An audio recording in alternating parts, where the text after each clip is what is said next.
ખેડૂતો માટે યુટ્યુબ ચેનલની અંદર આપ સર્વ મિત્રોનું સ્વાગત છે। તો આજના વિડીયોની અંદર આપણે વાત કરીશું, જો તમારી જોડે પાન કાર્ડ છે તો સરકારે પાન કાર્ડના જે નિયમો છે એની અંદર ફેરફાર કર્યો છે। તો કયા નિયમો છે એની અંદર ફેરફાર કરવામાં આવે છે એની સંપૂર્ણ માહિતી વિગતવાર જાણીશું। તો વિડીયો અંત સુધી જોતા રહેજો। જો તમે અમારી ચેનલ પર નવા છો તો ચેનલને સબસ્ક્રાઈબ જરૂર કરજો। તો ચાલો મિત્રો, આજનો વિડીયો શરૂ કરીએ। તો મિત્રો, વિડીયોની અંદર આપણે વાત કરીશું ભારત સરકાર લોકો પાસે કેટલાક દસ્તાવેજો હોવા જરૂરી છે। આ દસ્તાવેજો દરરોજ કોઈને કોઈ કામ માટે જરૂર પડતા હોય છે। જો આપણે પણ આ વિશે વાત કરીએ તો પાન કાર્ડ પણ એક મહત્વપૂર્ણ દસ્તાવેજ છે। તો પાન કાર્ડ વિના તમારું બેન્કિંગ સંબંધિત કોઈ પણ કામ થઈ શકતું નથી। સાથે મિત્રો, આવકવેરા રિટર્નની અંદર ફાઇલ કરતી વખતે પાન કાર્ડ જરૂરી હોય છે, નહીં તો તમે પાન કાર્ડ નથી તો તમે રિટર્ન ભરી શકશો નહીં। ઘણી વખત પાન કાર્ડ બતાવતી વખતે લોકો તેમની જન્મ તારીખ ખોટી રીતે દાખલ કરે છે। આવી સ્થિતિમાં જો તમે પાન કાર્ડ ઉપયોગ કરો છો તો તે શક્ય નથી, કારણ કે જો તમારી જન્મ તારીખ ખોટી હશે, મેળ નહીં ખાતી હોય તો તમારી જન્મ તારીખ છે એ સુધારવી પડશે।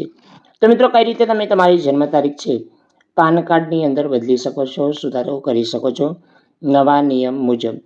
જો તમારી જોડે પાન કાર્ડ જન્મ તારીખ ખોટી છે તો તમારે તમારું કામ નહીં થાય। આ માટે તમે તમારા ઓનલાઈન અપડેટ કરી શકો છો તમારા પાન કાર્ડની અંદર કોઈ પણ ડિટેલ અને જન્મ તારીખ।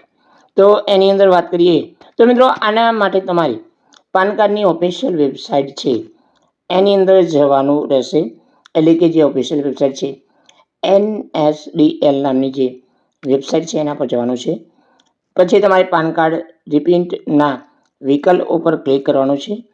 ત્યાર પછી ચેન્જિંગ ઓર કનેક્શન જે સેક્શન પર ક્લિક કરવાનું છે। ત્યાર પછી પાન કાર્ડમાં તમારી કોઈ પણ માહિતી અપડેટ કરી શકો છો, જેમાં ઈમેલ આઈડી, ફોન નંબર, જન્મ તારીખ જેવી માહિતી બદલી શકો છો।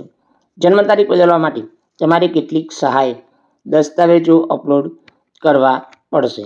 તો મિત્રો, જન્મ તારીખ તમારે બદલવી છે તો તમારી કોઈ એવો દસ્તાવેજ છે, સરકારી દસ્તાવેજ છે, એ તમારે અપડેટ કરવો પડશે, એટલે કે અપલોડ કરવો પડશે।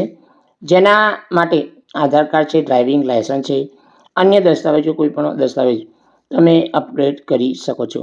ત્યારબાદ પેમેન્ટ કરવાનું રહેશે, જેને તમે યુપીઆઈ, ક્રેડિટ કાર્ડ, ડેબિટ કાર્ડથી તમે પેમેન્ટ કરી શકો છો। તો મિત્રો, તમારે કેટલું પેમેન્ટ કરવું પડશે? તો સરકારને આટલી ફી ચૂકવવી પડશે। ભારત સરકાર પાન કાર્ડ અપડેટ કરવા માટે ફી વસૂલે છે। પાન કાર્ડ અપડેટ કરવા માટે તમારે 101 રૂપિયો ચૂકવવો પડશે।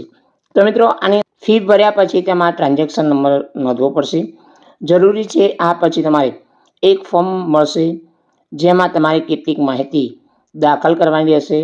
આ પછી તમારે ફોર્મ પ્રિન્ટ કરવાનું રહેશે। આ પછી તમારે ફોર્મ પોસ્ટ કરવાનું રહેશે, જે પોસ્ટ તમારે કરવાનું છે NSDL ગવર્મેન્ટ ઓફિસર નામે મોકલવાનું રહેશે। તો આ તમામ માહિતી ભર્યા પછી, ફોર્મ મોકલ્યા પછી તમારું પાન કાર્ડની અંદર જે જન્મ તારીખ ખોટી છે એ સુધરી જશે। તો જય હિન્દ મિત્રો, વંદે માતરમ, જય ગરવી ગુજરાત।